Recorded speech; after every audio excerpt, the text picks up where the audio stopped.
ቤታችን ወደ ቤታችን ስትገባ የመናፍቅ መንፈስ ይረበሻል። በዚህ ልጅ ምክንያት እመቤታችን ስለገባች ደብተራው ላይ ያለው የመናፍቅ መንፈስ ተመትቶ ነበር። እመቤታችን ወደ ቤታችን ስትገባ በረከት ይኖረናል። እመቤታችን ከኛ ጋር ስትሆን ሰላማችን ይጠበቃል። ለምን ሲባል ከልጇ የተነሳ ነው። ከኢየሱስ ክርስቶስ የተነሳ ነው። እናትና ልጅ አይደለም እንዴ? ምስለ ፍቁር ወልዳ ምንለው ኢየሱስ ክርስቶስ ያለው ሁሉም አለው። ያ ማለት እናትም አለው ማለት ነው። ክብር ለሚገባው ክብርን የሰጠ ሰው በቃ ክብሩን ያገኛል። ክብር ለሚገባው ክብርን የሰጠ ክብር ያገኛል። ይህች ሴት ሙስሊም ትሆን ኦርቶዶክስ እርግጠኛ አይደለም። ብዙ ጊዜ ኦርቶዶክሶችን ስታከብር ሰማለሁ። ስለ እመቤታችን የተናገረችውን ነገር በማሰማት ትምህርት ያጨርሳለሁ። የእመቤታችን ፍቅር የገባት ነች ብዬ አስባለሁ። እጅግ በጣም ነው ደስ የምትለኝ። ከዚህ በፊትም ላይ ብላ አቅርቢያታለሁ ልጅ። እሷን እንድታዳምጡ እየጋበዝኩኝ እኔ ጨርሳለሁ። እግዚአብሔር ሁላችንንም የተከበርን ሆነን ተፈጥረን ሳለን የሚንቀን ዲያብሎስ በእኛ ውስጥ አድሮ እርስ በርስ እንድንናናቅ እያደረገ ነውና በቅዱስ ቁርባኑ በኩል የተከበረው ማንነታችንን እናክብረው። ከዛ በኋላ ሰውን እናክብር። የተናቀ ፍጥረት የለም። ባሪያዎች ሆነን ሳለን ልጆች አደረገን አይደል የሚለው። ስለዚህ ሁላችንም የተከበርነን በክርስቶስ ክርስቲያን የተባልን ከሆንን ማተብ ያሰረ ማንኛውም ፍጥረት ኦርቶዶክስ የሆነ ማንኛውም የትኛውም ሰው በሙሉ አንድ ነው። በዚህ ምድር ላይ ንጉስ ነው ማለት ነው። ስለዚህ ይህንን ንጉስ ደግሞ እንድንሆን የፈቀደልንን ክርስቶስን ደግሞ ልናከብረው ይገባል። በእኛ ውስጥ እኛ ክርስቶስን ስናከብረው ራሳችን ምንወድ ከሆነ ሌላውም ሰው ልንወድ ይገባል። እኔ ውስጥ እኮ በማተቤ በኩል በስጋው ደሙ በኩል በጸሎት በኩል በማንነቴ በመወደዴ ክርስቶስ ለኔ ብሎ ዋጋ በከፈለልኝ በመቤዠቴ በኩል ወይም ደግሞ በመፈለጌ በኩል ክርስቶስ እኔ ውስጥ አለ። እኔን ፈልጎ ሲመጣ አጠገቤ አለ። ጠባቂ መላኬ ማጠገብ ያለ። ስለዚህ እኔም ጋር ልክ እንደዚህ ሆኖ ለሆነ ሁሉ እሱ ጋርም አለ እሷ ጋርም አለ ብላችሁ ማሰብ አለባችሁ። ሁሉም ሰው ጋር የእግዚአብሔር መልአክና የእግዚአብሔር መንፈስ አለ። ማንንም ሰው ማቃለልና ማዋረድ አይችልም። ለዚህ ነው ማቴዎስ ወንጌል ላይ ከነዚህ ከታናናሾቹ ከምስኪኖቹ ደንቆሮ ደሃ ጨርቃም ብሎ የሚሳደብ ሰው የእጁን ያገኛል። እነዚህ ምስኪኖቹን የሚጠብቁ የእግዚአብሔር መላእክቶች በእግዚአብሔር ፊት ይቆማሉና ተብሎ ነው የተጻፈው። ጠባቂ መላእክቶቻቸው በእግዚአብሔር ፊት ስለሚቆሙ ያሳስቡባችኋል። ይሄ ሰውዬ እኮ ይሄንን ልጅ እንደዚህ ብሎ ሰድቦታል፣ ይቺ ሴትዮ እኮ ይቺን ሴትዮ ይሄን ሰውዬ እንደዚህ ብላ ሰድበዋለች ብሎ ጠባቂ መልአክ ይጽፍባችኋል።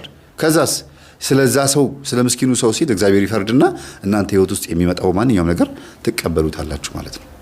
እግዚአብሔር ይቅር ይበለን። ሰላም። ሰማያዊ የለበሰችው ሰማያዊት ንግስት መሆኗን ለማሳየት ነው።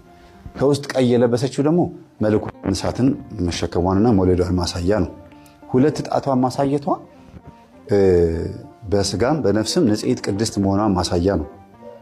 ሚካኤልና ገብርኤል የሌሉበት የእመቤታችን ስዕል የኦርቶዶክስ አይደለም ማለት ጌታን ይዛ ማለት ነው። ጌታን ይዛ ከሆነ ብቻዋን ከሆነች በኪዳነ ምሕረት መልክ ሊኖር ይችላል። ጌታን ይዛ ከሆነ ግን ሚካኤልና ገብርኤል ምን ሊሆኑ ይገባል? ሊኖሩ ይገባል።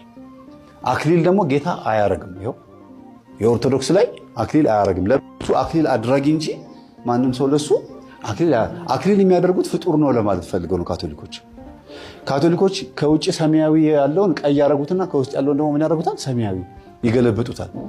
የኛ አይደለም። እንደዚህ አይነት ኦርቶዶክሳዊ የሆኑ ስዕሎች አሉ። ሚካኤል አሁን ሰይጣንን ሲረግጠው አይታችኋል። እዛ ጋር ሰይጣን በሰንሰለት አንገቱ የታሰረ መሆን አለበት። እሳት ላይ ሲቃጠል ሙሉ ፊትም ይሁን ግማሽ ፊት ዞሮ ዞሮ ቀንድ ያለው ሆኖ ነው የሚሳለው። ግን መልኩ እንደዚህ አይደለም። ለምን? ክፋቱን ለመግለጥ ነው። እንዲያውም ሰይጣን አሳሳች ነው። እንደዚህ የምንስለው ግን ለማስተማር ነው ማለት ነው። ግን ካቶሊኮች ምን ያደርጋሉ? የሚካኤልን ቀሚስ አጭር ያደርጉታል።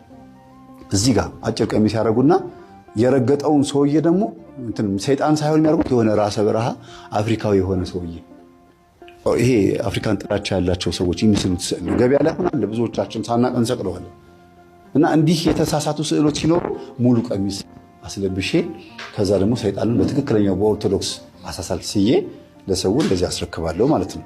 ስለዚህ እነዚህ የምታዩቸው በሙሉ እያንዳንዱ ተተርኮ አያልቅም። አቡነ ዘርአብሩክ በኢትዮጵያ ለመጀመሪያ ጊዜ እኚህ አረንጓዴ የለበሱት ማለት ነው ዕቁብ የሚባለውን ታውቁታላችሁ? የጀመሩ ጻድቅ አባት ናቸው። የዛሬ 500 ዓመት ታሪኩ እያንዳንዱ ስትሄዱ በጣም የሚገርም ነው። ዕቁብ የሚባል ታውቃላችሁ? ሰውን ሰው ያደረገው ዕቁብ ነው ይላሉ አይደል? ሶፋ የገዙ ሰዎች እና መረዳዳት የሚባለውን ነገር ሰው ከመሞቱ መረዳዳት የሚባለውን ነገር ያመጡት ማን ናቸው? ሲጋራ፣ ጫት፣ ትንባሆ ምናምን ቡና የሚባለውን ያወገዙ አባት ናቸው። ስለ ቅዱሳን ስዕላት በቤተ ክርስቲያናችን ውስጥ የሚሰጠው ትምህርት ትክክለኛ የሆነው ነገር ለማድረግ ሞክሬያለሁ። ግን በገበያ ላይ የሚሸጡ ስዕሎች ኦርቶዶክሳዊ ያልሆኑ የካቶሊክ የሆኑ ስዕሎች ይሸጣሉ። ሌላም ደግሞ አውቀው ሆን ብለው አክተር ፊልም ላይ የምታውቋቸው የፊልም አክተሮች አሉ አይደል? ኢየሱስ ሆኖ የሰራውን ሰውዬ ፕሪንት አድርገው አውቀው ይሸጡና ይሄው ኦርቶዶክሶች የሚያመልኩት ይሄንን ነው፣ ይሄ ሰውዬ ግን ይሄው ሲጋራ እያጨሰ ነው በፊልሙ ላይ የሚታወቀው ሰውዬ ብለው አሁን ያለውን የአክተሩን ሕይወትና ኢየሱስ ሆኖ ሲሰራ ያለውን ፎቶ እያደረጉ ለመሰደብ ይሞክራሉ። ግን እኛ እንደዛ አድርገናል? የአክተር ስዕል ሰቅለን እናውቃለን? ይሄ ስዕል የሚሰቀለው መቼም ስንጸልይ ይሄ ማገሩን ቀለሙን ምናምን ከማየት ይሄ ማየት አይሻልም? አዎ። ሌላው ደግሞ በስዕል በኩል እግዚአብሔር ቤተክርስቲያንን ባርኳታል። ቤተ መቅደሱን ከአይሁዳውያን ሲያጸዳ ስዕልን አልነካም። ግድግዳ ላይ ያለውን ይሄንን ስዕል ላጠው ነካው እንደዚህ አድርገው አላለም።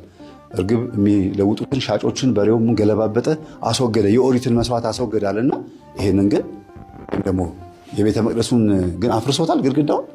ስለዚህ ይሄ ቀጣይነት አለው፣ ከአባቶቻችን ቀጣይነት ያለው ነው።